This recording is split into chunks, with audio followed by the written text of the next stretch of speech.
What's up, Showcase Mondays? What another amazing set by another amazing artist. LA Riot's Daniel, I really want to thank you so much for coming on, dude. It was really an honor having you in the studio. No, awesome. Thanks for having me. So let's get to some of the interviewing. Just to start off on some of your background, are you born and raised in LA? No, I'm actually from New Zealand, and I've lived kind of all over. But LA is the longest place I've actually ever lived. Oh, I move a lot. My dad's Special Forces. So. Oh, I see. So you get to go pretty much everywhere, right? Yeah. So how long have you been DJing? Like 19 years, I think. And how long of that was part of LA Riots? Because I know were you DJing before? I started LA Riots in 2007. So I was a drum and bass DJ in the 90s. Back in the day, before there were computers and all that stuff doing it. It was just turntables and records. And all drum and bass, huh? Yeah. Awesome, man. Awesome. So how was it carrying just nothing but vinyls all the time? I have calluses still, actually. You can see them, because I don't work hard. I don't work hard at all anymore. And I still have calluses from... right, I can see it. You can actually see the bumps. Like carrying flight cases through airports. Because, like, we cut dub plates back then, too. It's not like if you made a track or you had a track that nobody had on your computer, you couldn't play it. You had to cut a dub, which basically was steel wrapped in acetate. So you have a few of those in a flight case. And then, in drum and bass, we mix quick. We double drop a lot of bass lines and stuff like that. So it's not like you're waiting for the outro like most dance music's made today to be mixed. And so, you carried a lot of vinyl, and it hurt. Yeah, seriously. So how much happier are you than now that you can just carry around a flash drive? I know. It's amazing. Like, I show up to the club sometimes, and guys, they're like, "Well, where's your computer?" No. Not anymore. No. It's easy now. So did you go through the whole process? Did you go from crates to a laptop to records, or did you went straight from? Yeah, I went from records, and then I quit actually for about 4 or 5 years, like completely quit DJing, and then I moved out to California, and then Serato came out, and I was like, oh, I don't have to buy records, because back then I lived in North Carolina too, and the way that I would buy records was I would call either Breakbeat Science in New York or Forefront Records in Boston, and anybody that goes from Forefront, like used to go to Forefront, will know Scotty. He was a salesman, and he would sell me all this stuff, because literally you would just play the track over the phone next to the speaker, and that's the only way you heard it. Yeah, and you can't hear all the frequencies, obviously. It just sounds like shit. I mean, it sounds like you're listening to a track through a telephone. Right. This wasn't a mobile phone. It's a telephone, and landline. And I would get the tracks, and these were imports, so they were all, a single track was $10.99. And then I'd get all these tracks, and Scotty, man.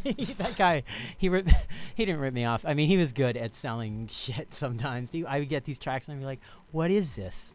And yeah, so I sold a bunch of that stuff, moved out here, got Serato, and was on vinyl in Serato. And then one day I switched over to CDs. I was doing that for a while, and then I was on the Identity Fest tour, and I think it was like some crazy fan somehow ended up on stage dancing next to me and knocked over a Red Bull or beer or something all over my CDs. So I had to go out and buy some USB sticks, and yeah, once I went to USB sticks, I never went back. And then about 2 months ago, I had to cover for BT at a show up in San Francisco. Mm-hmm. And I woke up to all these missed calls from my agent saying, hey, can you be in San Fran in a few hours to play the show? So I just, grabbed my bag, threw stuff in there, and took off to the airport, forgot my headphones and my USB sticks. Oh, wow. And I happened to have an SD card on me, so I popped it into my computer and, did everything on there. Had a friend go to a store and pick me up some headphones. And yeah, now I have this little card carrier that's in my my wallet. That I basically, so I never go without an SD card now. If I leave the house to cover for BT anymore, I've got that covered. No matter where you go, it's in your wallet. Yeah. So long as you have your wallet. Yep. So how did LA Riot start? It didn't start as just you, right? No, it was me and another guy, John O'Brien, and we did a remix. Because I was always like the homie. Like, this is before electronic music was cool. I mean, it's always been cool, but like before it was like, popular. Yeah, pop music. So I did a remix for Aoki. Back in the day, I used to go to his events at CineSpace, and we were friends, and he was also working with a guy named Frankie Chan. So I used to go to their events. And Aoki knew me from doing that, and then I let him know one day. I was like, oh, I used to be a DJ, and he eventually gave me the stems for a remix for the Scanners. And so John and I did the remix, and it was coming out on a maxi single, like a 10. Back in the day, Dim-Mak would put out a single, and they would get like 20 remixes for it. I don't know why, but like every single genre was covered. And this was like more in the indie dance days, right? Where you were remixing like real bands, and you were actually using the guitars and stuff like that in the remixes. So it was like 2007, and so we did the remix, and it was supposed to be the last track on this remix this remix EP that had tracks from like Young Americans, who are now classics. A-Track was on there. The Teenagers, one of my favorite bands from Paris. Like, all these people did remixes, and Aoki was like, "Well, if this is good, we'll put it on as the last track." And I turned it in, and it became the first track. The first track, number one, on the maxi single, and then just from there it kind of snowballed, because that's back in the like Justice, Mastercraft, like really indie days of this dance music thing becoming what it is today. Mm-hmm. So is that what inspired you, or what music inspired you at the moment? Oh, I was definitely into like all like the Justice stuff, the stuff Errol Alkin was doing, and a lot of the bands like the Teenagers and the Klaxons and stuff like that. And it eventually I just stuck with it, and it's evolved, and sadly like a lot of that stuff's not relevant or happening anymore. But I played a Ty and a Bart Beamore track called what was it called? Something with an S. I played it back there, and it definitely has that kind of sound that we had back in the day. Yeah. How did you guys come up with the name LA Riots? On that remix, we basically turned it into Aoki, and he's like, "Oh, what do you guys go by?" We didn't have a name, so it was a total accident, because he was like, "Well, it goes to master the end of the month," which was like we had 30 days. He's like, "I need a name." Yeah, and so we couldn't come up with a name, and then at the very last day, it was the 15 year of the LA Riots, so it was all over the news, and we were like, "Oh, let's just call ourselves that," not thinking that, like 7-8 years later, I'd still be doing it. You know, if we had more time, we would have definitely come up with something else probably, but it worked for the time. And like I said, I didn't plan on it turning into anything more than doing a remix for my buddy, and then it might come out. From when you first started DJing, did you ever think that you would be where you are now? Oh, I don't think I've really gone that far yet. I think I mean, I'm happy that I'm making a living doing what I do, and I don't have to, I get to travel the world and stuff. But no, I definitely didn't. Even in the drum and bass days, I had a job on the side. Actually, the DJing was on the side. The job was what I did. Right. Yeah. And when did you start making your own music? About 8 years ago, when LA Riot started. We started getting in the studio more. So you got into travel all over the world and play for so many different shows. Is there any show that's been like really memorable, like one that you were like, wow, that was an amazing show? Yeah, I would. I think Coachella 2 years ago, Coachella 2 years ago, because I played early, and it was weird. They had a band on before me in the dance tent, so like nobody was in the dance tent.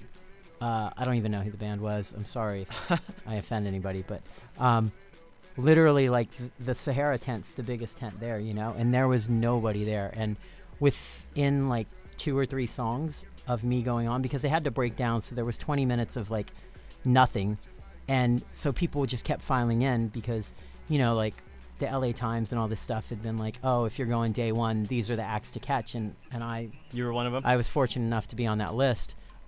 So yeah, when I went on, within 3 songs, that tent was front to back. So yeah, it was good because it's like right down the street from LA, Wow. And it's an LA festival. So how was that? How did that feel? It was good. Second week, I think Rehab got pulled over by the police on his way. He was late, and was speeding to get there, so he showed up late. So second week I ended up having like an extra long set, so it was cool. You got the whole experience because they do it for 2 weekends, same lineup. So yeah, it was cool.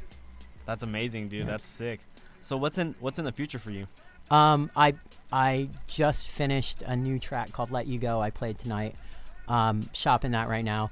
I played a track called Kamikaze that went into a little bit of trap. Mm-hmm. That's coming out in March on Musical Freedom, Tiesto's label.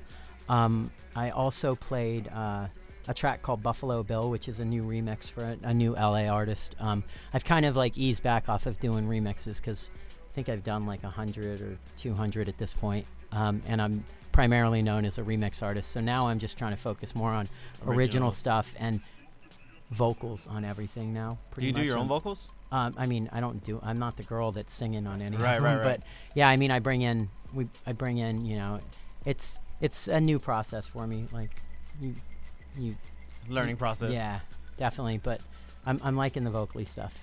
Sweet. So, give us all your links, give us all that good stuff so we can also start following you.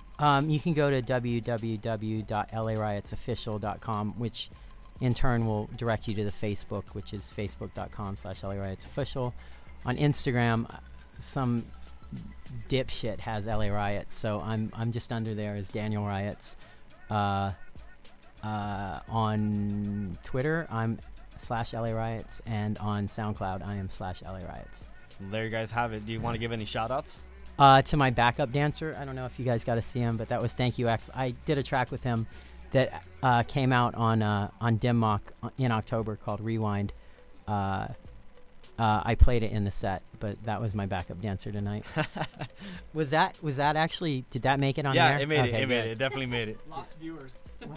No, we didn't lose any. Actually, you know what? There was a spike in viewers. Yeah, all of a sudden minute. it was just a spike. But yeah, man, I really want to thank you so much for coming on again, man. You did a really awesome job. Great set. Thank you. Any shout outs that you want? Oh, well, yeah, I already asked you that. All right, everybody, thank you so much. That's the 1 year anniversary Showcase Mondays. Thank you guys so much. Have a great night. Woo.